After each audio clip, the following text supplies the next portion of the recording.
Pengerjaan trotoar sekaligus pembenahan drainase yang berada di bawahnya yang dilakukan di beberapa jalan di Banjarmasin mengakibatkan tertebangnya puluhan pohon yang selawas ini menghijaukan dan meneduhkan kota Seribu Sungai ini.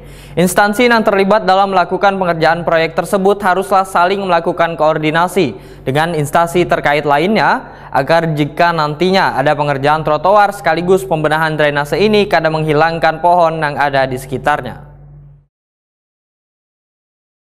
Pengerjaan trotoar sekaligus pembenahan drainase yang berada di bawahnya yang dilakukan di beberapa jalan di Banjarmasin mengakibatkan tertebangnya puluhan pohon yang selawas ini menghijaukan dan meneduhkan kota Seribu Sungai ini.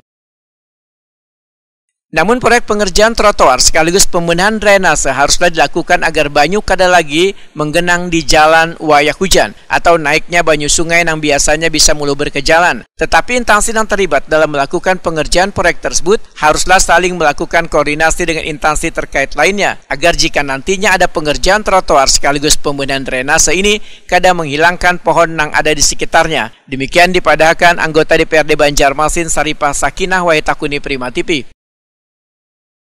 Menurut politisi Partai Amanat Nasional ini, selawas ini pohon sangat berdekatan dengan trotoar wan drainase, bahkan akar pohon ada nang hingga menutupi saluran banyu tersebut. Ini terlihat telah dilakukan pengerjaan trotoar wan drainase di kawasan Jalan Lambung Mangkurat.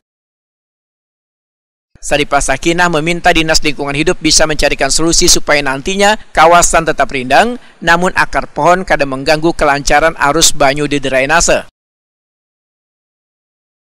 Alhamdulillah mengenai drainase itu ditertibkan, kita sebagai anggota DPRD Kota Banjarmasin sangat mengapresiasi.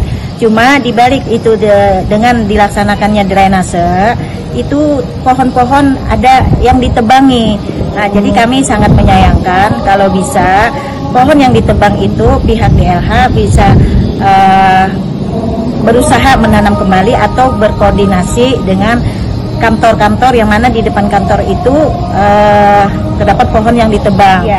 Jadi kalau bisa penanaman ulang kembali. Jadi pohon yang ditebang tadi kita adakan penanaman kembali supaya tertata kembali penghijauan di kota kita.